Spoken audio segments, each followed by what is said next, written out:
Le café avait refroidi dans ma tasse, mais je ne bougeais pas pour le réchauffer.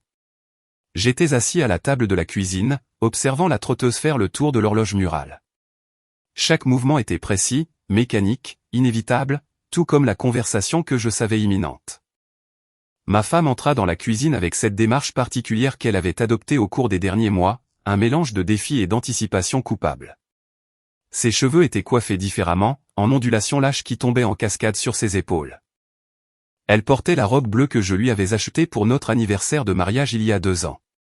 Celle qui, selon elle, la faisait se sentir belle. Elle avait cessé de la porter pour moi à peu près au même moment où elle avait cessé de me regarder dans les yeux.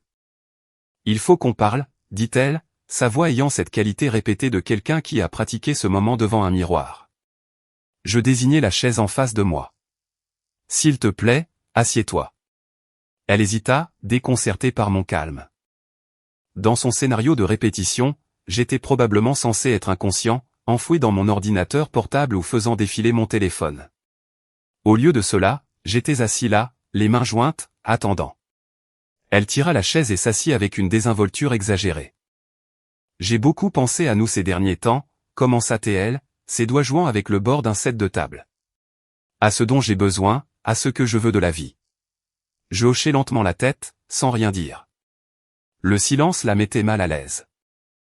Je pouvais le voir dans la façon dont elle se tortillait sur son siège, dans la façon dont son discours préparé semblait s'évaporer sous mon regard fixe. Le fait est, poursuivit-elle, sa voix gagnant une fausse assurance. Je pense que nous nous sommes éloignés.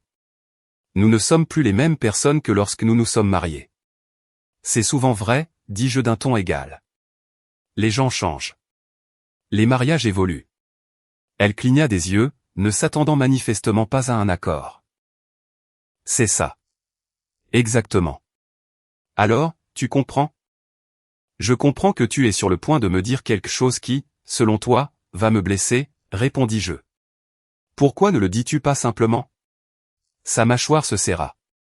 Cela ne se passait pas comme prévu. Elle voulait du choc, des larmes, peut-être de la colère, quelque chose pour justifier ce qu'elle était sur le point de faire, pour se présenter comme la victime d'un mariage sans amour plutôt que comme l'architecte de sa destruction. Je vais à un rendez-vous galant, dit-elle finalement, le menton levé avec une fausse bravade. Avec quelqu'un du travail, ce soir. Voilà, la bombe qu'elle avait prévu de lâcher, conçue pour faire exploser notre mariage en un seul moment spectaculaire. Elle m'observa attentivement, attendant l'explosion. J'attrapai le dossier que j'avais placé sur la chaise à côté de moi ce matin-là. Il était en carton, banal, rempli de papiers que j'avais passé les 3 dernières semaines à préparer. Je le fis glisser sur la table vers elle avec la même précision calme que j'avais maintenue tout au long de cette conversation. Super, dis-je. Alors signe ça. Ses yeux se posèrent sur le dossier, puis revinrent brusquement sur mon visage. Qu'est-ce que c'est? Ouvre-le. Ses mains tremblaient légèrement alors qu'elle tirait le dossier vers elle et l'ouvrait. Je regardais son visage pendant qu'elle lisait la première page. Accord de séparation. Ses yeux parcoururent le texte, attrapant des phrases comme « partage des biens » et « pension alimentaire » et « effet immédiat ». « C'est quoi ce bordel » demanda-t-elle, sa voix montant d'une octave. « C'est exactement ce que ça a l'air d'être, dis-je. Tu veux fréquenter d'autres personnes. C'est ton choix, mais tu ne peux pas le faire tout en profitant des avantages de notre mariage. Alors, nous allons nous séparer légalement, officiellement, ce soir. Tu ne peux pas être sérieux. » Elle feuilletait les pages maintenant, de plus en plus vite, sa respiration devenant superficielle. « Ça dit que tu gardes la maison. C'est aussi ma maison. En fait, si tu lis la page 7, tu verras que la maison a été achetée avec des fonds de mon héritage. Mon avocat a confirmé qu'elle est considérée comme un bien propre dans cette région. Tu remarqueras également que le compte d'épargne joint, celui que tu pensais partager à 50-50e, est principalement traçable à mes revenus des 8 dernières années. » Son visage était devenu pâle. « Tu as planifié ça? » Non, corrigeai-je. Je m'y suis préparé. Il y a une différence. Tu vois, je suis au courant pour ton collègue depuis 3 mois maintenant. Elle ouvrit la bouche pour nier, mais je levai la main. Laisse-moi finir. Je suis au courant des SMS tard le soir que tu pensais avoir supprimés. Le besoin soudain de travailler tard sur des projets qui n'existaient pas. Le nouveau parfum qui n'a jamais fait son apparition dans notre chambre. Je savais et j'ai regardé notre mariage mourir au ralenti. Pendant que tu prenais ton courage à deux mains pour me le dire. Si tu savais, pourquoi n'as-tu rien dit, murmura-t-elle. Parce que je voulais être sûre. Et je voulais être préparée. Elle recula si violemment de la table que la chaise racla le carrelage avec un bruit semblable à un cri. C'est insensé. Tu ne peux pas me sortir des papiers de divorce juste parce que je vais à un seul rendez-vous. Papier de séparation, corrigeai-je, ma voix toujours d'un calme exaspérant. Et je ne te surprends pas. Tu viens d'annoncer, assez froidement, je dois dire, que tu vas à un rendez-vous avec un autre homme. Tu portes toujours ton alliance en me disant ça. Pensais-tu que j'allais juste quoi? Te souhaiter bonne chance? Attendre à la maison comme un bon petit mari pendant que tu explorais tes options? Elle croisa les bras, sur la défensive maintenant. Les gens mariés peuvent avoir des amitiés. C'est juste un dîner. Je faillis rire. Il s'appelle Antoine Dubois. Il travaille dans ton service comptabilité. Transféré du bureau de Lyon il y a 7 mois. Divorcé, pas d'enfant. Conduit une BMW de location qu'il peut à peine se permettre. Vous vous retrouvez pour un café avant le travail à cet endroit sur la rue Montorgueil. Celui dont tu m'as dit qu'il avait les meilleurs muffins, tu te souviens? La couleur quitta son visage. Tu m'as suivi. Non, j'ai engagé quelqu'un pour le faire. Une détective privée, en fait. Une femme très méticuleuse. Son rapport est aussi dans ce dossier. Page 15 à 42 si tu veux voir les photos. Elles sont assez détaillées. Les rendez-vous pour le café, les déjeuners qui se sont prolongés. Cet après-midi dans son appartement il y a 3 semaines quand tu m'as dit que tu étais à un séminaire de cohésion d'équipe. Sa main vola à sa bouche. Espèce de salaud. C'est moi le salaud. Cette fois, je ris, un son bref et amer. C'est la meilleure, mais nous nous écartons du sujet. L'accord de séparation. Tu dois le signer. Je ne signe rien. Elle attrapa le dossier et le jeta à travers la cuisine. Les papiers s'éparpillèrent comme des confettis surdimensionnés, se déposant sur le sol en une mosaïque accablante de notre mariage raté. Je ne bougeais pas, ne réagis pas. Je m'y attendais. C'est pas grave. J'ai des copies, plusieurs copies, en fait. Et si tu ne signes pas volontairement, je déposerai une demande de séparation de corps demain matin. La différence, c'est que si tu signes ce soir, nous pouvons garder ça relativement discret. Si je dépose la demande, ça devient public. Tes parents le sauront. Tes amis le sauront. Les patrons d'Antoine Dubois le sauront, ce qui pourrait compliquer sa période d'essai dans l'entreprise. Tu n'oserais pas, siffla-t-elle. Mets-moi au défi. Nous nous fixâmes à travers la table de la cuisine, la même table où nous avions partagé un millier de repas, fait des projets, ri de blagues que seuls nous comprenions et qui ne semblaient plus drôles. Quand était-elle devenue un champ de bataille? Pourquoi fais-tu ça? Sa voix se brisa, et je vis la première émotion sincère depuis le début de cette conversation. Pas du remords, exactement, mais de la peur. On pourrait suivre une thérapie. On pourrait travailler sur ça, n'est-ce pas? Je me penchai en arrière sur ma chaise. Dis-moi honnêtement, quand est-ce que tu as pensé à moi pour la dernière fois comme ton mari et non comme un obstacle? Quand est-ce que tu es rentré à la maison pour la dernière fois en voulant vraiment être ici avec moi? Elle ouvrit la bouche, puis la referma. Le silence s'étira entre nous comme un gouffre. C'est bien ce que je pensais. Je dis, tu as déjà quitté ce mariage émotionnellement. Tu es parti depuis des mois. Je ne fais que faire correspondre la séparation physique à la réalité. Et la voiture, demanda-t-elle soudainement, son esprit parcourant clairement les implications. L'accord dit que tu gardes les 2 véhicules. La Peugeot est payée. Celle-là est à toi. La Renault a encore 2 ans de paiement, que je couvre exclusivement depuis 18 mois, depuis que tu as décidé de réduire tes heures de travail. Tu veux la Renault? Tu peux reprendre le prêt. Je ne peux pas me permettre cette mensualité. Alors je te suggère de prendre la Peugeot et d'être reconnaissante qu'elle soit fiable. Elle se laissa retomber sur la chaise, sa bravade antérieure complètement évaporée. Je n'arrive pas à croire que ça arrive. Ce matin, tout allait bien. Non, dis-je doucement. Ce matin, tu prévoyais comment m'annoncer que tu allais à un rendez-vous avec un autre homme. Ce n'est pas bien. Ce n'est même pas proche d'être bien. Ce matin, j'étais déjà à 3 semaines de préparation de notre stratégie de sortie. Nous n'allons pas bien depuis 6 mois. Et maintenant? Sa voix était petite, vaincue. Tu t'attends à ce que je déménage, tout simplement? Tu as 2 semaines pour trouver un endroit. C'est généreux. Si tu as besoin d'aide pour le premier mois de loyer, je suis prêt à fournir un paiement unique de 2800 €. Après ça, tu es seul. 2800 €? Elle leva les yeux brusquement. Notre compte d'épargne a 43 500 € dessus. Avait, corrigé-je. J'ai déplacé la majorité sur un compte séparé hier. Légal, d'ailleurs. Mon avocate l'a confirmé. Dans notre région, une fois que les papiers de séparation sont signés ou déposés, les deux parties ont le droit de protéger leurs actifs. Les 2800 €, c'est un geste de bonne volonté. Son visage se décomposa, et pendant un instant, je sentis quelque chose se tordre dans ma poitrine. C'était toujours la femme que j'avais épousée, la femme que j'avais aimée. Mais cette femme avait fait des choix, et les choix avaient des conséquences. Je n'ai jamais voulu tout ça, murmura-t-elle. Si, tu l'as voulu. Peut-être pas consciemment, mais chaque décision que tu as prise depuis des mois a mené à ça. Les mensonges, les rendez-vous secrets, tu as construit ce moment brique par brique. Elle baissa les yeux sur les papiers éparpillés sur le sol. Et si je refuse de signer, si je me bats contre ça? Alors nous le ferons à la manière forte, dis-je simplement.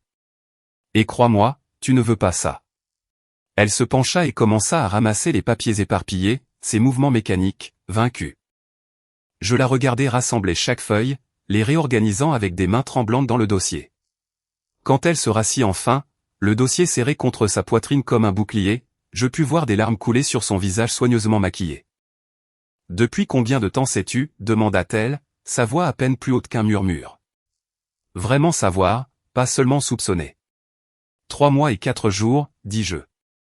Tu es rentré tard un mardi, en disant que tu avais aidé un collègue avec une présentation. Ta chemise était mal boutonnée. Un motif différent de celui que tu portais en partant ce matin-là. Sa main alla inconsciemment à son col comme pour vérifier les boutons. Ça, c'était parce que j'avais renversé du café. Ne fais pas ça. Je levai une main.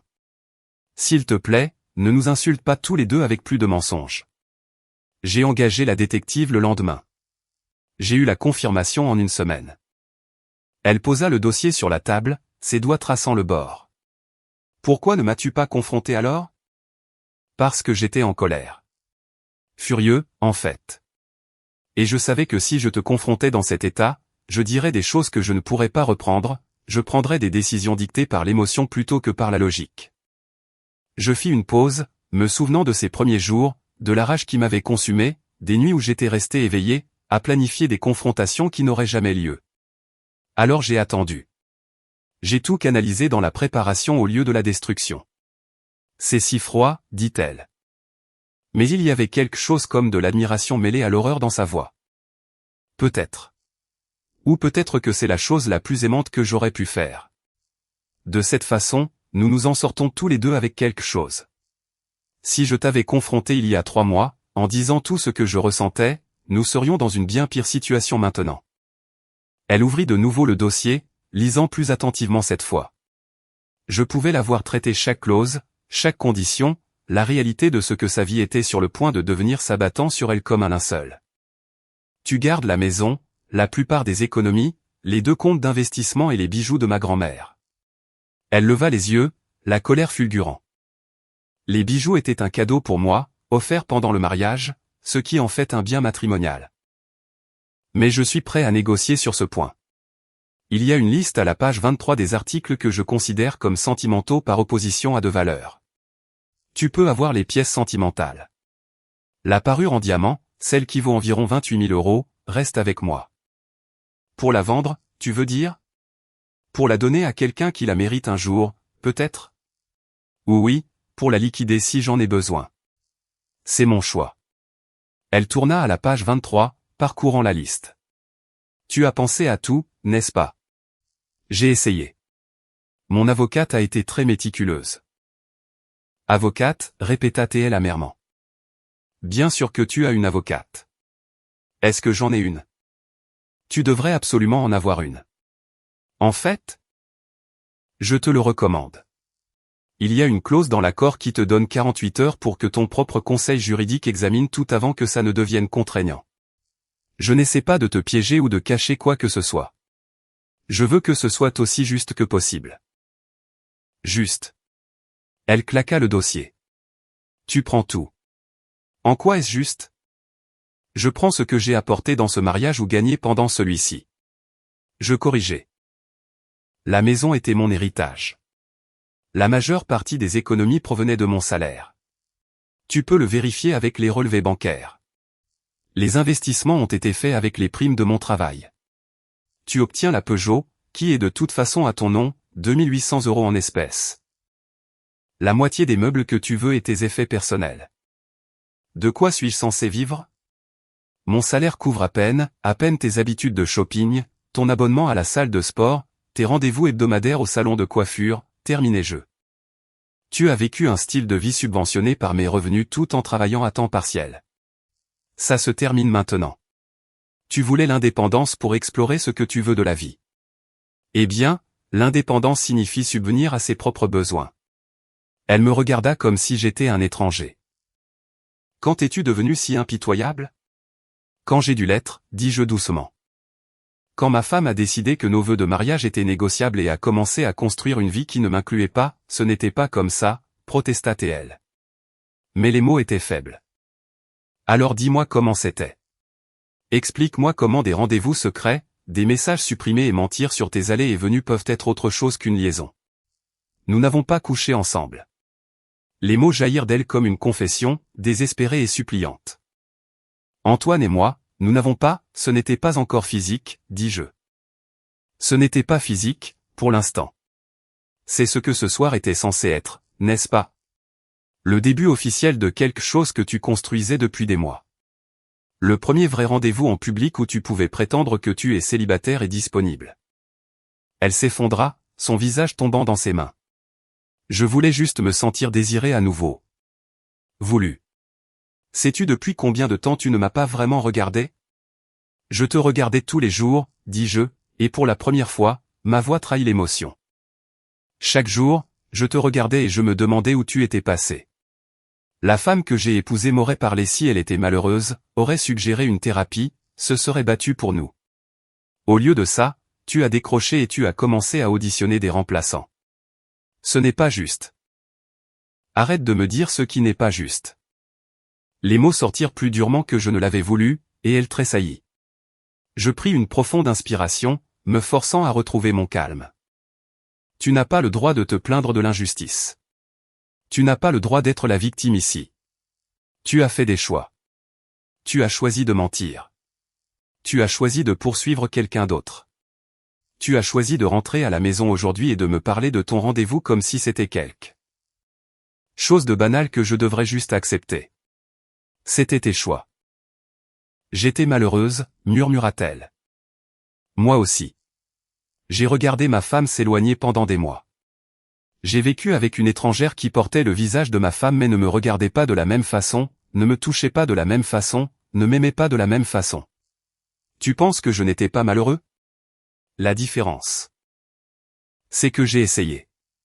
J'ai suggéré des soirées en amoureux. J'ai planifié ce week-end que tu as annulé. J'ai demandé à plusieurs reprises si tout allait bien, si nous allions bien. Je sais, dit-elle doucement. Et tu as menti à chaque fois. La cuisine tomba dans le silence, à l'exception du tic-tac de cette satanée horloge. Chaque seconde s'égrenant, marquant la fin de tout ce que nous avions construit ensemble. Elle essuya ses yeux avec le dos de sa main, étalant du mascara sur sa joue.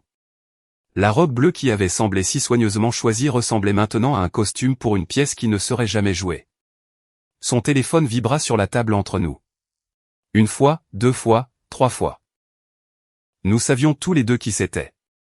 Tu devrais annuler ton rendez-vous, dis-je en hochant la tête vers le téléphone. Elle le saisit sur la défensive, le serrant contre sa poitrine. Peut-être que je n'en ai pas envie. Alors n'y va pas, va dîner avec Antoine. Amuse-toi bien, mais comprends bien que dès que tu franchiras cette porte pour le rejoindre, je déposerai ces papiers par voie électronique. Mon avocate est prête. Tu seras notifié au restaurant que tu auras choisi, probablement pendant l'entrée. Son visage devint blanc. Tu ne ferais pas ça. Absolument que si. En fait, une partie de moi espère que tu iras. Ça rendrait tout tellement plus simple. Pas de place pour les doutes ou les regrets. Je croisai son regard. Mais j'ai pensé te donner le choix. Reste à la maison, signe les papiers, et nous faisons ça avec la dignité qu'il nous reste. Ou va voir Antoine et nous faisons ça publiquement, salement, avec des serveurs et d'autres clients qui te regardent recevoir des documents juridiques. Le téléphone vibra de nouveau. Elle baissa les yeux sur l'écran et je pus voir le conflit se jouer sur son visage.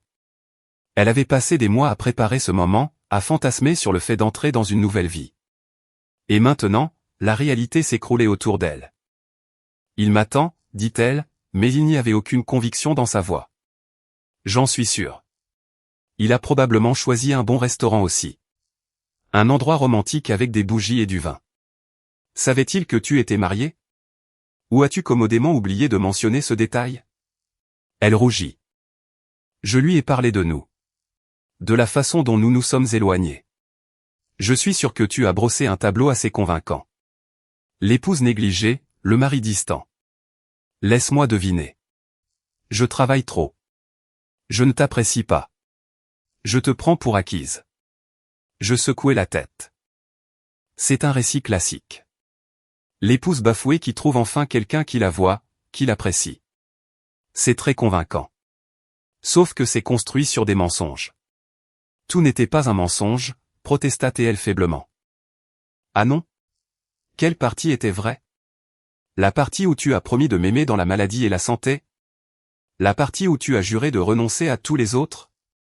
Ou peut-être la partie où tu as dit que tu communiquerais, que nous résoudrions les problèmes ensemble? Je me penchai en avant. Parce que de là où je suis assis, tout ça s'est avéré être de jolies paroles sans substance. Tu es cruel. Je suis honnête. Il y a une différence. La cruauté serait de diffuser ce que tu as fait à tout notre entourage. La cruauté serait de contester chaque article de cet accord de séparation juste pour te faire souffrir. La cruauté serait d'appeler le patron d'Antoine Dubois tout de suite et de détailler comment il a eu une liaison avec une collègue mariée pendant les heures de travail. Dans les locaux de l'entreprise. Ses yeux s'écarquillèrent. Tu as des preuves de ça. Page 37. La détective était très méticuleuse. Horodatage, lieu, preuves photographiques. Son entreprise a une politique stricte de non-fraternisation, surtout pour les employés en période d'essai. Mais je n'ai encore rien envoyé. C'est du chantage, souffla-t-elle. Non, c'est un levier. Et oui, je suis prêt à l'utiliser si tu me forces. Signe les papiers, accepte une séparation nette.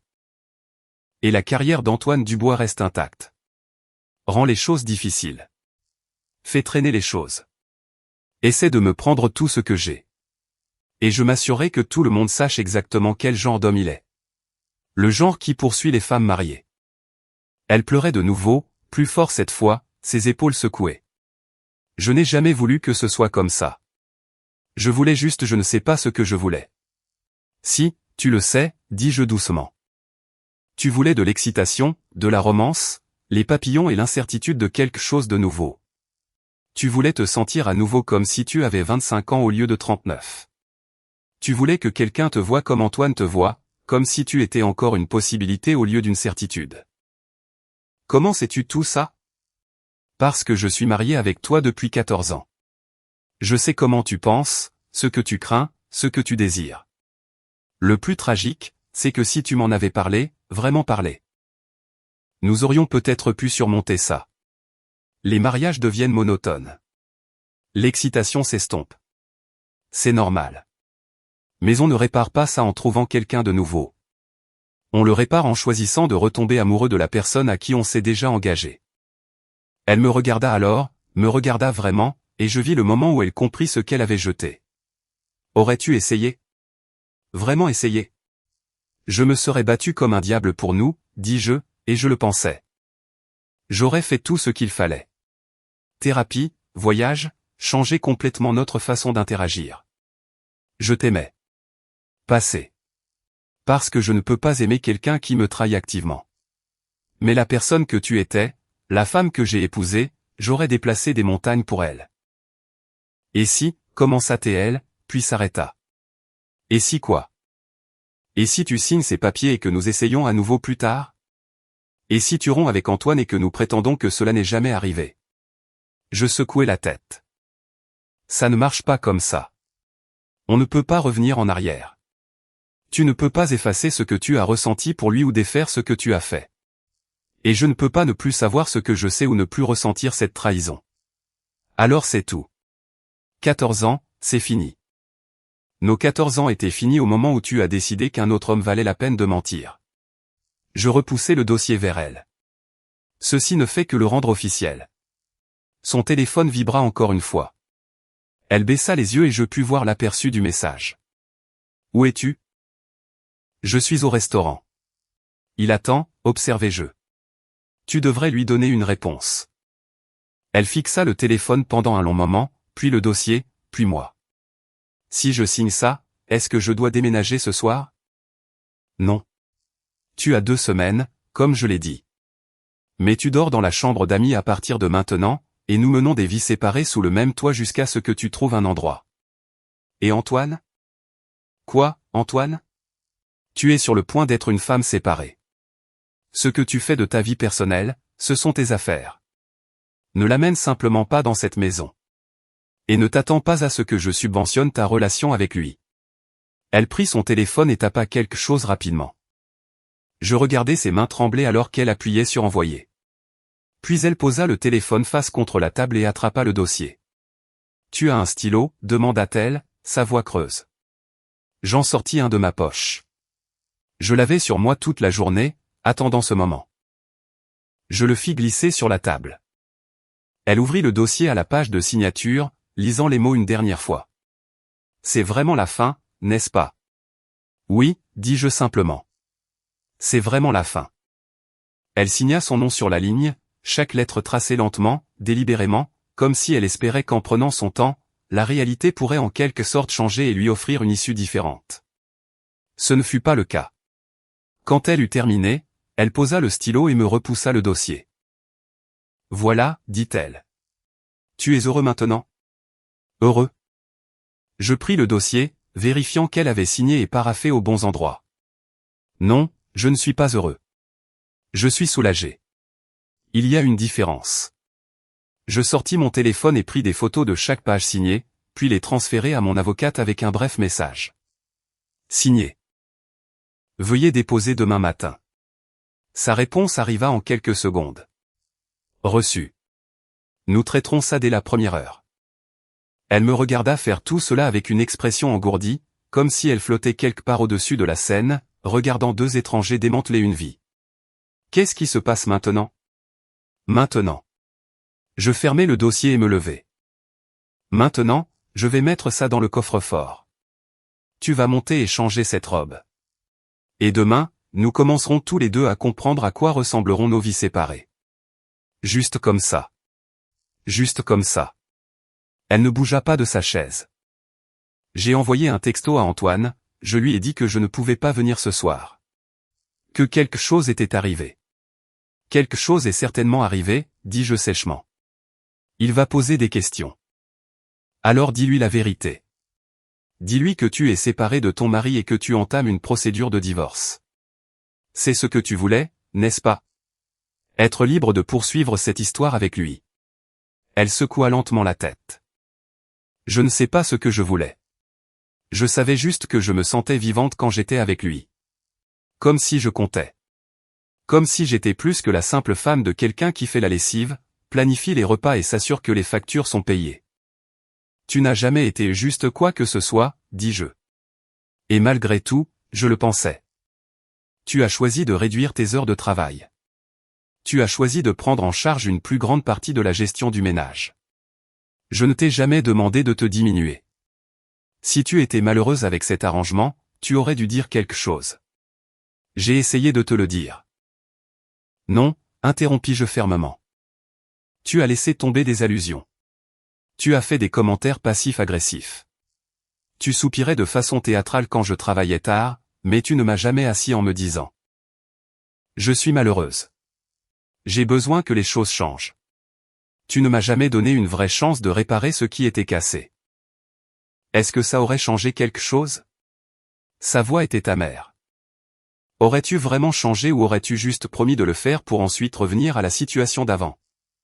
Je suppose que nous ne le saurons jamais maintenant, n'est-ce pas? Elle se leva enfin, lissant sa robe dans un geste qui était une pure habitude. Je commencerai à chercher des appartements demain. Ce serait sage. Puis-je prendre quelques meubles ou dois-je dormir par terre pendant 2 semaines? Prends tout ce qui est listé dans l'accord. Tout le reste reste. S'il y a quelque chose de spécifique que tu veux qui n'est pas listé, nous pouvons en discuter rationnellement, sans drame. Elle rit, un son sans humour. Tu as pensé à tout, n'est-ce pas? Chaque détail, chaque possibilité. J'ai eu 3 mois et 4 jours, lui rappelai-je.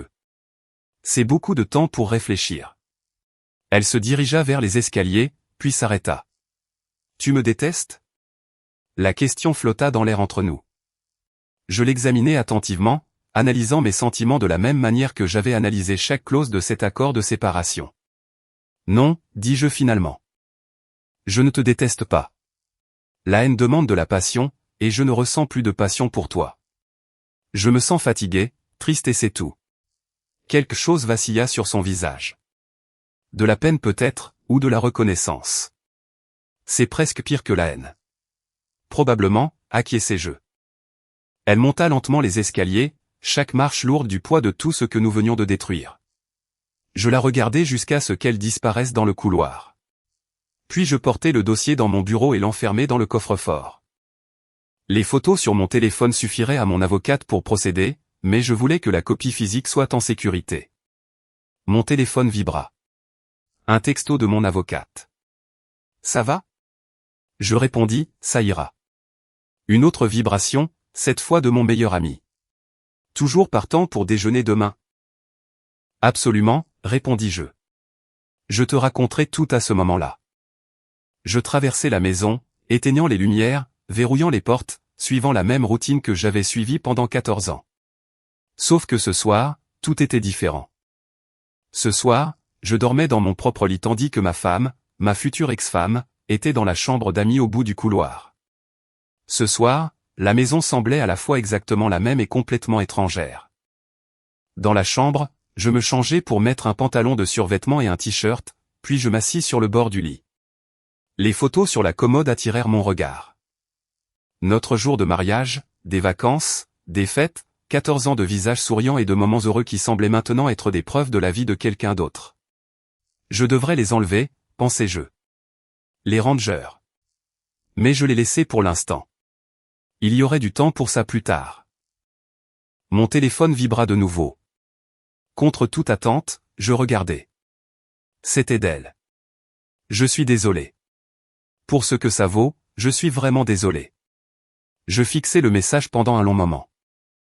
Une partie de moi voulait l'ignorer, laisser le silence parler de lui-même. Mais une autre partie, celle qui l'avait aimé, qui se souvenait encore pourquoi je l'avais épousée, avait besoin de répondre. Je sais, tapai-je.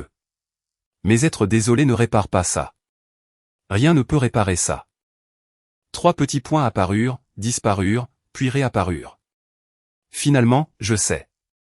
Je posai le téléphone sur la table de chevet et m'allongeai sur le lit, fixant le plafond. Demain, les papiers seraient déposés. La machine judiciaire se mettrait en marche. Il faudrait le dire aux amis. La famille poserait des questions. Les collègues de travail remarqueraient que j'avais cessé de porter mon alliance. Mais ce soir, j'avais fait ce que j'avais à faire. Je m'étais protégé. J'avais repris le contrôle d'une situation qui était en chute libre depuis des mois. J'avais refusé d'être la victime de ma propre histoire. Ça n'avait pas le goût de la victoire. Ça avait le goût de la survie. En bas, j'entendis la porte d'entrée s'ouvrir et se refermer doucement. Je me dirigeai vers la fenêtre et regardai en bas. Ma femme se tenait dans l'allée, en jean et pull, le téléphone collé à l'oreille. Même d'ici, je pouvais voir ses épaules trembler. Elle pleurait, parlant à quelqu'un, Antoine, probablement, expliquant pourquoi elle avait annulé, peut-être même expliquant qu'elle avait signé les papiers de séparation. Je regardais un instant, puis je m'éloignai de la fenêtre. Sa conversation n'était plus mes affaires. Ses larmes n'étaient plus à moi de les consoler. Ses choix l'avaient menée dehors dans le froid, à chercher du réconfort auprès de quelqu'un qui n'était pas son mari. Je me glissai dans le lit et remontai les couvertures. La maison s'installa autour de moi avec ses craquements et ses soupirs familiers. Quelque part dans le couloir, une porte se ferma. L'eau coula brièvement, puis le silence. C'était ma vie maintenant. Séparée. Divisée. La mienne. Et demain, je me réveillerai et ferai le premier vrai pas vers ce qui allait suivre. Pas avec elle, pas pour elle. Juste en avant. L'horloge sur la table de chevet affichait 23h47. Dans 13 minutes, ce serait un nouveau jour. D'une certaine manière, ça l'était déjà. Je fermai les yeux et finis par m'endormir.